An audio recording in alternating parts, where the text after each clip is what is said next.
So as Jesus is entering Jerusalem, today's reading from the back of the church, and now we're just read all of the events that happened there in Jerusalem. Just as Jesus is entering Jerusalem, so we are entering Holy Week. We started with that procession, all of us raising our palms, imitating the crowd. We walked with Jesus into the city, into the temple, and into this mystery of his passion, his death, and into his resurrection. It's one of the masses where we participate the most, right? Everybody playing the role of the crowd, processions, different order to the beginning of Mass. It aims through the liturgy to get us all involved, because we're all involved in what's about to happen this week. And we're invited to prepare ourselves for this most holy of weeks. And the question that I pose to all of us, to myself, is how will we accompany Jesus into the city, into the temple, into this mystery, right? In fact, that's what the gospel makes so evident, whether it's the gospel we read from the back or the gospel we read here, is there's those who are in the crowd who are shouting and praising Jesus, but those same people, how do they follow him all throughout the week? How do the apostles follow him when they're tempted, when they're called out? How does Judas follow him? How do the scribes and Pharisees this week contradict him? So we're all asked, how are we going to follow Jesus this week? You know, the little ones amongst us know what it is to be a good friend of someone, right? And some are friends just out of curiosity at the beginning. Oh, I want to get to know you, right? And why? Maybe just to see what happens, right? Some of them are friends of Jesus and they're following him in Jerusalem just to see what's going to happen in this showdown with the Pharisees. Some follow with the fun and the celebration, the multiplication of loaves and bread, right? Jesus even said, you follow me because I fill your bellies. He knew. Some were motivated by that. Some for personal benefit. Some of us all have friends, right? It seems like it's linked to what they can get out of it, right?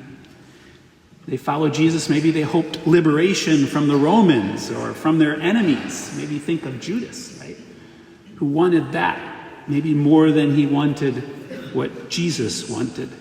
Some because they had been healed and their lives were changed, right? Think of the man born blind, or the hemorrhaging woman, or Lazarus, or Mary Magdalene. So many who followed Jesus because their lives had been totally transformed.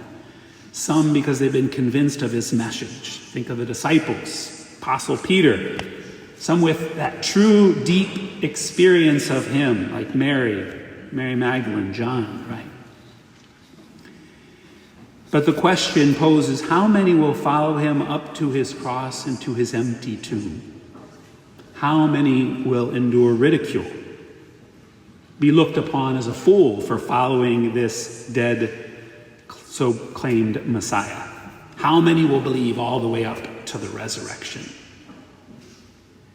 It's a good question for all of us, a hard question to ask, right? That perseverance and that integrity to follow Jesus and our faith all the way up to even the point of suffering and then resurrection. What kind of believer do we want to be?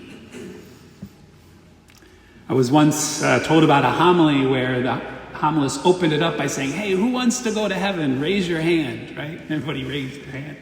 Yeah, we all want to go to heaven. And then he asked, who wants to go to heaven today? Everybody pulled down their hands, right? We all want the glory of our faith, as we should. We're made for that. How many will be with Jesus in his passion? I said we want to go into the city, into the temple, into the mystery. That's the real invitation, not just to go into the city, which Jesus does. All of us will be going into our normal work week, into the city, into your jobs. Unfortunately, it's not like Christmas where everything kind of stops around us. This is a special week, but especially for us Christians, for Catholics. And so we'll be going about our normal things into the city. We'll be going into the temple, into the church more frequently this week. But the invitation is through those things, as we go into the city, as we go into the temple more frequently, to go into the mystery. The mystery is, how do I love Jesus when no one's watching? How do I love Jesus when it's challenged, when it's difficult, when I'm tempted? How coherent am I? How kind of integral am I as I follow and identify with Jesus even when no one is listening?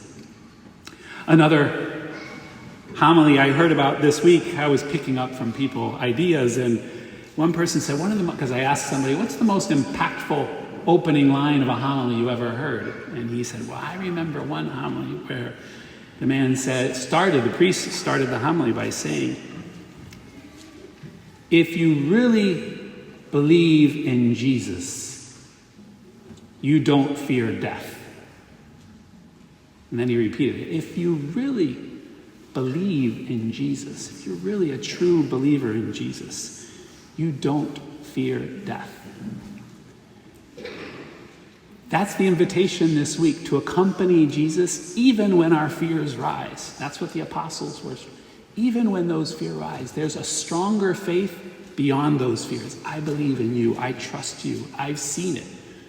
And I believe in you. That's the invitation. We want to be maybe a closing image. We want to be like that donkey that Jesus rode into Jerusalem. It may seem banal, but it's the symbol of that faithful, simple, consistent, humble, just walking into the city, into the temple, and taking Jesus right into the heart of the mystery of suffering and resurrection. Whether there's praise or whether there's not, whether there's soft cloaks to walk on or hard cobblestones, that consistent strength to keep on keeping on based on their faith, accompanying Jesus all the way up to the cross. So brothers and sisters, that's the invitation this week. Be true friends of Jesus, humble friends of Jesus, admitting our weakness, no doubt. We don't always live up to our ideal,